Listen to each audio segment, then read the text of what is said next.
오늘 말씀은 이사야서 15장 모압을 황폐하게 하신다는 그 예언의 말씀에 이어서 16장에 모압에 대한 심판에 대한 이야기가 기록되어져 있습니다. 모압을 어떻게 왜 또 심판하시는지 그 이유를 얘기하는데요.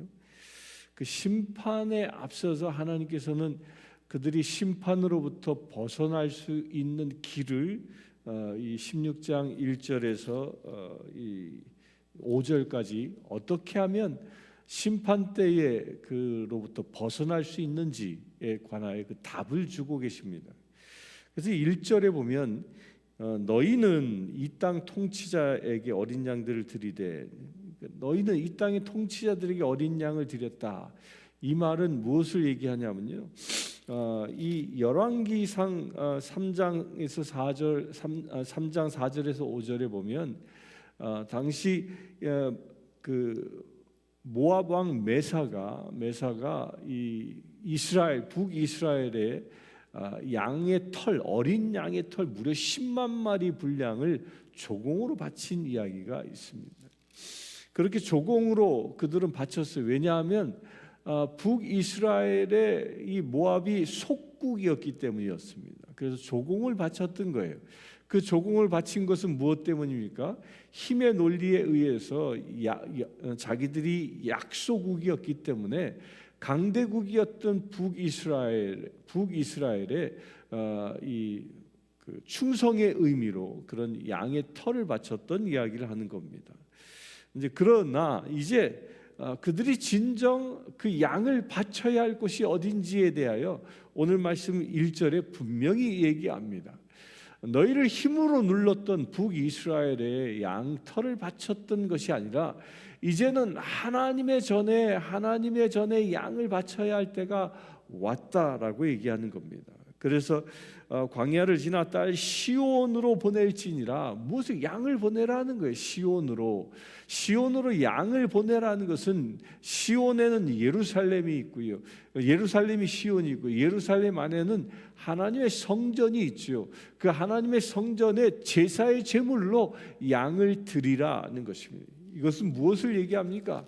그들이 하나님께 돌아오라는 얘기입니다. 하나님께 돌아올 때에 그들에게 임할 심판으로부터 벗어날 수 있는 길이 열린다라는 것입니다. 심판을 앞두었을 때 하나님께서는 이처럼 모압에게조차도, 이스라엘 백성이 아니라 롯의 후손이었던 그 모압에게조차도 하나님은 구원의 길을 가르치고 계시다는 것이죠. 지금 이 시대도 마찬가지입니다. 지금 이 시대도 수많은 재앙들이 세상을 덮고 있죠. 전쟁들이 끊임없이 일어나고 있죠. 이런 시대에 진정 우리의 이웃들에게 외쳐야 할 진정한 복음이 무엇입니까? 그들이 주님의 전으로 돌아오라고 외쳐야 할 때라는 것입니다. 왜냐하면 하나님께서는 마지막 심판날 나팔소리 부는 그날까지 모압 백성과 같은 하나님을 알지 못하는 사람들, 하나님께서는 눈여겨 지켜보고 계시지만 하나님 앞에 돌아오지 아니하는 사람들, 그들에게 시온으로 돌아올 기회를 주신다는 것입니다. 그래서 우리는 그들에게 시온으로 돌아올 복음을 선포해야 하는 것이죠. 그런 도전을 우리 받을 수 있게 되길 바랍니다. 그러면서 2절에 보면 모압의 딸들은 아르논 나무에서 떠다니는 새 같고 보금자리에 흩어진 새 새끼 같을 것이라. 이 말이 무엇이냐면요, 이 모압 지역은 이 사해의 동쪽 편에 이 고산지대입니다. 이 고산지대의 그 고원지대입니다. 고원지대, 높은 산이 자리 잡은 그런 곳이죠. 그런 곳에 강들이 많이 흘러다녔던 곳입니다. 거기에는 아르논강, 야복강, 기드론강, 이런 강들이 얼기설기 이 땅에 이 수분을 공급하고 있는 그야말로 수자원이 풍부한 그런 땅이었습니다. 또한 그곳은 산지였기 때문에 계곡이 깊은 곳들이 많아서 거기에는 우기 때가 되어지면 계절성 강들이 늘 넘쳐나던 그런 곳이었습니다. 그래서 그곳은요, 강줄기를 주변으로 아주 큰 숲들이 조성되어진 아주 살기 좋은 땅이었던 것입니다. 그런데 그렇게 살기 좋은 땅, 수풀이 우거진 땅, 그곳에서 살고 있지만 하나님의 심판이 임할 때에는 그들이 어떻게 된다고요? 흩어진 새끼새 같이 될 것이다 라고 얘기하는 거예요. 숲속에서 새들이 많이 살고 있지만 그 새들은 보금자리에서부터 쫓겨난 새끼와 같을 것이다 라는 거예요. 이 새끼가 알에서 태어나 그 보금자리 안에, 그 알 둥지 안에 있을 때는 안전하지만 그 알 둥지에서부터 벗어나면요, 그것은 곧 죽음을 의미하는 것입니다. 너희가 아무리 큰 숲, 아름다운 숲, 천혜의 자연의 조건 속에 있다 할지라도 하나님께서 그 보금자리를 한번 흐트러 버리시면 마치 보금자리에서 떨어지는, 둥지에서 떨어지는 새끼새와 같은 운명으로 전락되고 말 것이다 라는 것입니다. 이것을 예언하고 있습니다.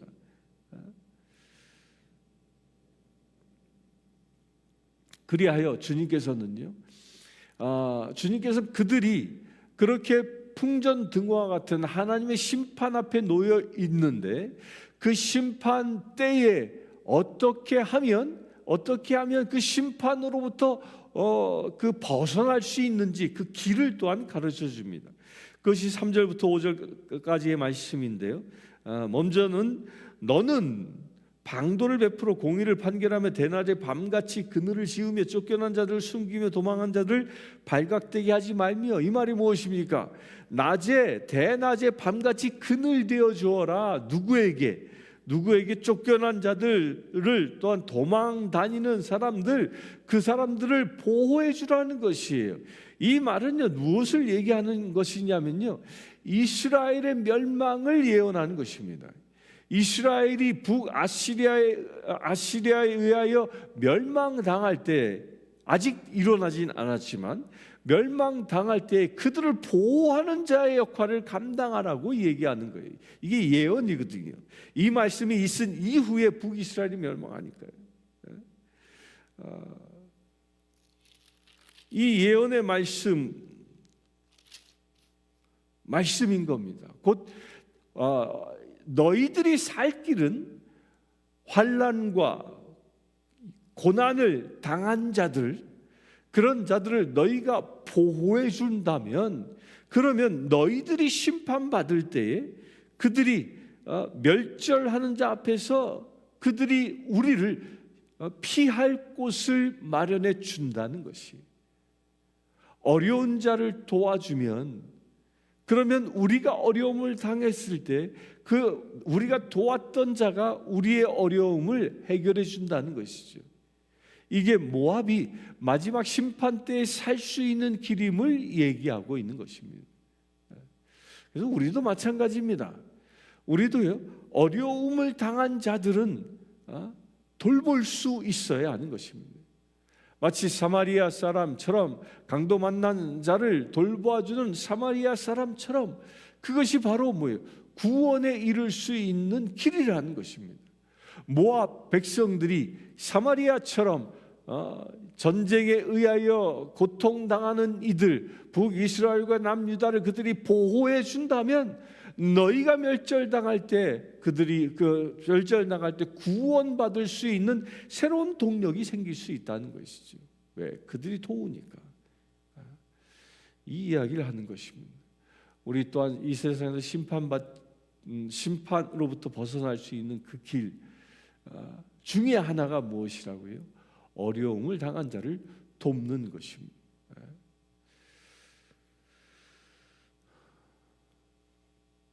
그래서 유대가 멸망할 시 모압이 그들을 보살필 때에, 모압이 어려움을 당할 때 유대가 그들을 보살피는 역사가 일어날 것이다 라고 예언하는 것이죠. 6절에 보면 우리가 모압의 교만을 들었나니 심히 교만하다가 그가 교만하며 분노함도 들었거니와 그의 자랑이 헛되도다. 여기서 하나님께서 모압을 심판하시는 이유를 말씀하십니다. 그 심판하신 이유가 뭐예요? 교만이라는 교만. 하나님의 성품은 겸손입니다. 그러나 사단 마귀의 성품은 교만입니다. 모압이 안타깝게도 하나님을 멀리하고 우상 앞에 절하는 자들이었습니다. 그래서 12절에 보면 모압이 그 산당에서 피곤하도록 봉사하며 자기 성소에 나아가서 기도할지라도 소용없으리로다. 그 산당, 그들이 산당 앞에 우상을 섬기는 자로 살았던 것이죠. 그 우상을 섬기는 자로 살았기 때문에 그들은 디본 산당이라는 곳에서 그 인신 제사를 드리며 살았던 그런 존재였던 것이죠. 그렇게 사단을 숭배하는 사람들이었기 때문에 그들 안에 있는 성품은 사단이 주는 성품, 그 교만으로 가득한 것이. 교만한 자가 하는 일이 무엇입니까? 누군가를 정죄합니다. 심판합니다. 누군가를 헐뜯습니다. 누군가를 공격합니다. 이게 교만한 자인 것이죠. 이 모압이라는 백성들이 그랬던 것입니다. 이들이 왜 교만했습니까? 그들이 살고 있는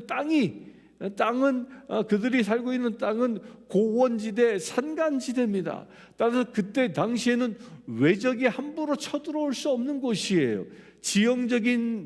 그들이 살고 있는 지형이 마치 천의 요새와 같은 곳이었기 때문입니다. 따라서 그들은 우리를 대적할 자 누구냐라고 늘 당당하게 자기들이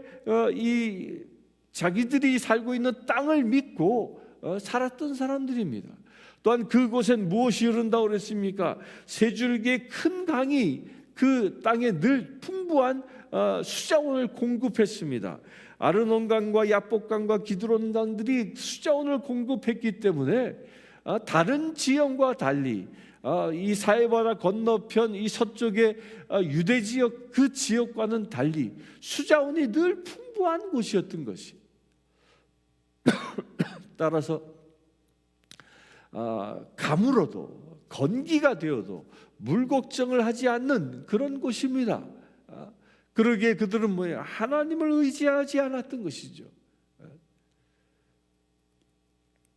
하나님을 의지하지 않고 자기들이 살고 있는 땅 안에서 그 풍요로움은 마치 사단 마귀가 자기들이 섬기는 몰렉이 주는 것처럼 여기고 살았기 때문에 그 사단의 성품이 그들 안에 그대로 들어왔던 것이. 자연 조건으로 보면요, 모압 땅이 우리 인간의 눈으로 보면 젖과 꿀이 흐르는 땅이에요. 고산지대라 일교차가 큽니다. 일교차가 큰 곳에서는요, 여기서 말씀해 보면 이 7절에 보면 건포도 떡이라고 말하고 있는데, 이 지역은요 예로부터 이 포도가 아주 이 당도가 높은 포도가 생산되는 곳이에요. 왜 그렇습니까? 낮밤에 일교차가 크니까, 낮밤에 일교차가 크고 수분이 충분히 공급되어지는 그런 땅이니까 거기에서 나오는 모든 과일들은 당도가 굉장히 높았던 것이죠. 바로 그런 곳이. 따로 우기 때 따로 비가 오지 않아도 늘 강이 흘렀고요, 건기 때에도 늘 강에 물이 풍부했기 때문이죠. 그런 것이 인간의 눈으로 보면 젖과 꿀이 흐르는 땅과 같았던 것이에요. 그런데 반면에요, 사해바다 건너편 유대와 북이스라엘 민족들이 살고 있었던 그 유대 땅은, 그 가나안 땅은요, 인간의 눈으로 보면 척박하기 그지없는 곳이에요. 제대로 된 강줄기조차도 없습니다. 건기 때는 물이 흐르는 골짜기라고는 찾아볼 수 없는 곳입니다. 기껏해야 이 건기를 준비하기 위해서 파놓은 웅덩이에 우기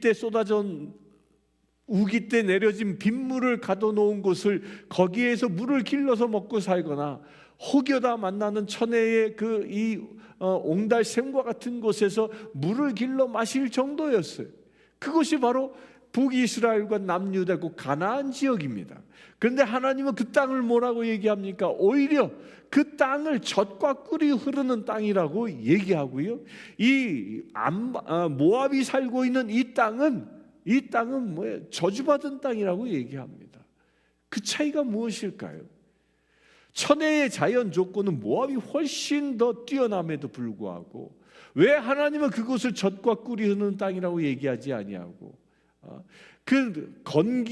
메마른 땅, 척박한 광야 땅과 같은 그 가나안을 보고 하나님은 젖과 꿀이 흐르는 땅이라고 얘기했을까요? 그 이유는 하나입니다. 하나님께서 늦은 비와 이른 비를 적당한 때에 주시기 때문입니다. 그 자연의 조건에 의해서 자연의 순리대로 그 비가 내리고 그런 것이 아니에요. 수분이 공급되어지고 그런 것이 아니에요. 하나님께서 정하셔서 하나님께서 친히 필요한 때에 물을 주신다라는 거죠. 이게 젖과 꿀이 흐르는 땅인 겁니다. 어떤 환경적인 요건이 잘 갖추어졌기 때문에 젖과 꿀이 흐르는 땅이 아니라 하나님께서 눈여겨보시고 하나님께서 직접 다스리시는 땅, 하나님께서 직접 사계절 가운데 늘 함께 하시는 땅, 그 땅이 바로 젖과 꿀이 흐르는 땅이라는 겁니다. 우리가 깨달아야 합니다. 내가 지금 아무리 많은 재물을 가지고 세상에 부족함 없이 산다 할지라도 그곳에 하나님이 함께하지 아니하면요 모압과 같은 땅이 되고 마는 거예요. 그러나 내가 지금 살고 있는 이곳이 초가삼간과 같은 척박한 곳일지라도요 그곳에 하나님이 함께 하신다면요 그것은 하나님의 나라가 되는 것입니다. 여러분들이 하나님의 나라의 주인 되시길 축원합니다. 그렇게 하나님의 나라의 주인 되는 그 비밀이 어디에 있느냐? 모압은 교만으로 가득 찼지만 하나님의 나라된 하나님의 백성들은 겸손으로 그의 성품이 채워지는 것입니다. 그 겸손한 자가 머무는 곳은 그것이 비록 척박한 땅일지라도 겸손한 자가 머무름으로 인하여 하나님이 저들과 함께하고 그리하여 그곳이 젖과 꿀이 흐르는 하나님의 나라 되어진다는 것입니다. 그 겸손의 성품이 오늘 저와 여러분들의 것이 되길 축원합니다.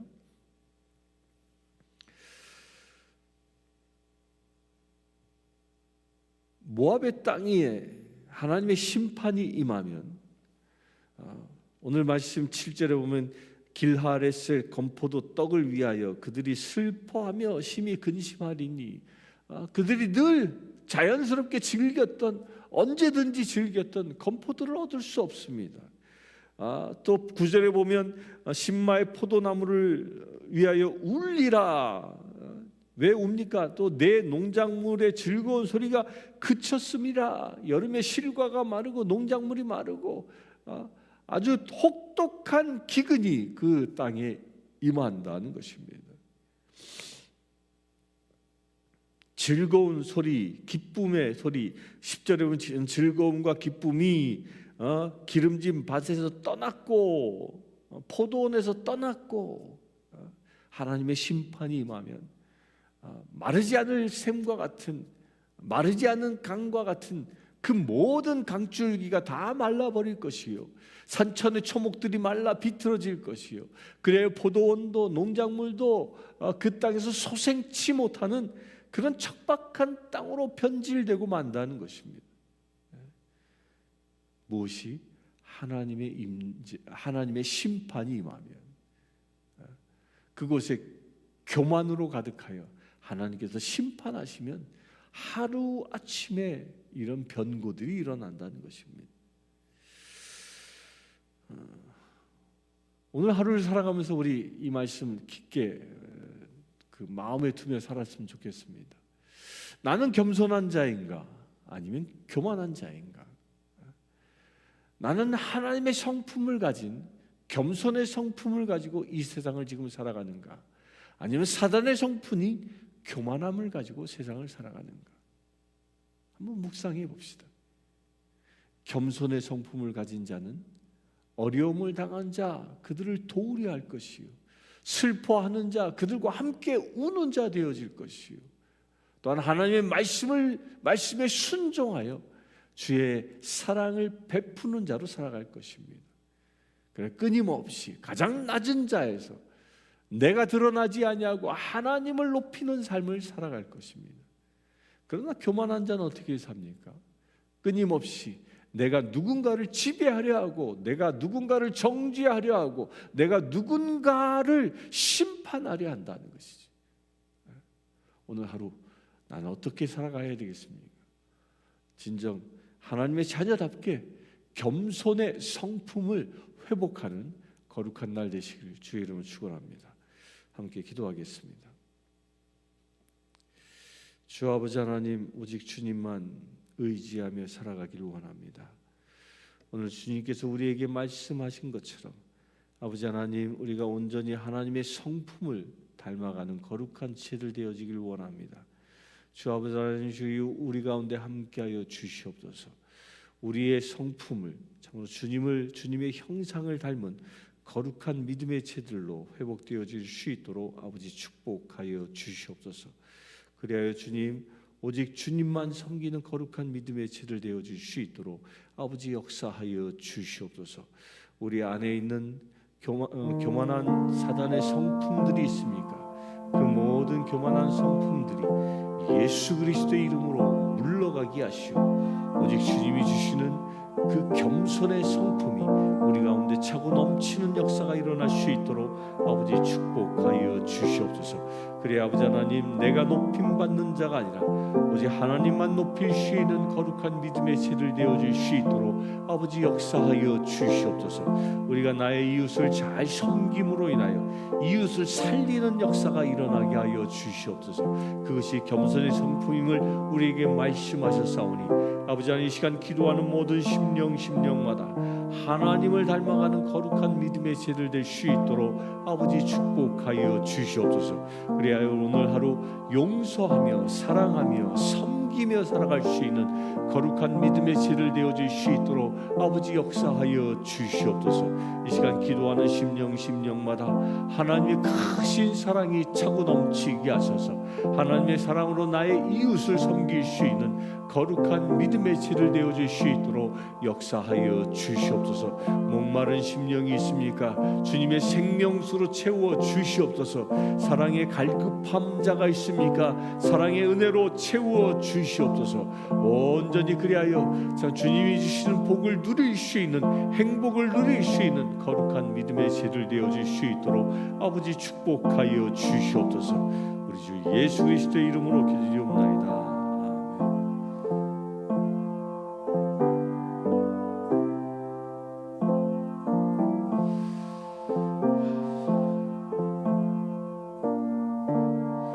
이 시간 우리 교회를 위하여 기도하기를 원합니다. 이 대림절 기간 동안 우리 교회 모든 성도들, 또한 특별히 우리 교회에 적을 두었었으나 냉담하며 살아가고 있는 이들, 그들이 온전히 주님의 부르심에 응답하여 주님께 돌아오는 역사가 일어날 수 있도록, 그리하여 마지막 심판을 준비하는 거룩한 믿음의 채들로 회복되어질 수 있도록 이 시간 합심하여 기도하기를 원합니다. 오 아버지 하나님, 참으로 주님만 찬양하며 주님만 높이기를 원합니다. 특별히 주님께서 이 땅 가운데 우리 교회를 세워 주셨사오니 주님이 성신교회를 축복합니다. 특별히 아버지 하나님, 우리 성신교회 지체로 불러주셔서 세워주신 귀한 믿음의 제들 가운데에 냉담자들이 있습니다. 아버지 하나님, 그 냉담자들 이 시간 주님께서 기억하여 주실 줄 믿습니다. 그들의 이름을, 그들의 얼굴을, 그들의 삶을 주께서 기억하고 계십니다. 아버지 하나님, 저들에게 온전한 복음이 이 시간 선포되게 하여 주시옵소서. 직장의 문제로, 여러 가지 아픔과 상처의 문제로 주님 전에 나오지 못하는 심령마다 주님께서 저들의 마음 가운데 임하여 주시길 원합니다. 주님 역사하여 주시옵소서. 저들이 닫힌 마음의 문을 지금도 두드리시는 주님, 큰 소리를 외쳐 주시옵소서. 저들이 깨어 일어나게 하여 주시옵소서. 온전히 저들의 심령들이 회복되게 하여 주시옵소서. 온전히 주 안에서 저들이 회복되어져 주님의 몸된 교회에 다시 소속되어져 하나님의 참된 백성들로 거듭날 수 있도록 아버지 축복하여 주시옵소서. 그래 아버지 하나님, 마지막 때에 주님의 거룩한 백성들로 온전히 서게 하시고 주님의 나팔소리 불릴 때에 주님의 나라를 온전히 차지할 수 있는 거룩한 믿음의 세를 되어질 수 있도록 아버지 역사하여 주시옵소서. 주님 붙잡아 주시옵소서. 저들이 온전히 돌아오는 역사가 일어나게 하여 주시옵소서. 아버지의 품을 떠난 둘째 아들이 참으로 둘째 아들이 고난 가운데 아버지의 전을 다시 생각하여 돌아오게 한 것처럼 아버지 하나님, 저들이 주님을 바라볼 수 있는 눈이 열리게 하여 주시옵소서. 세상 속에서 방황하는 이가 아니라 아버지 품 안에 돌아올 수 있는 거룩한 믿음의 세를 되어질 수 있도록 아버지 축복하여 주시옵소서. 그래 아버지 하나님, 심령이 회복되어지기를 원합니다.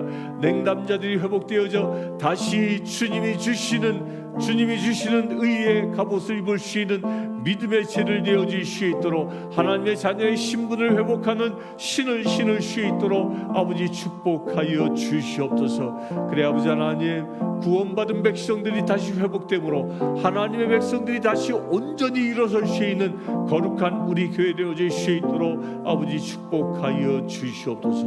우리 주 예수 그리스도의 이름으로 기도드리옵나이다. 지금 우리 주 예수 그리스도의 은혜와 하나님의 크신 사랑과 성령 충만함이 이 시간 늘 겸손한 심령으로 주님의 자녀답게 살아가기를 원하는 주의 사랑하는 모든 제들 위해 지금부터 영원토록 함께 하실지어다.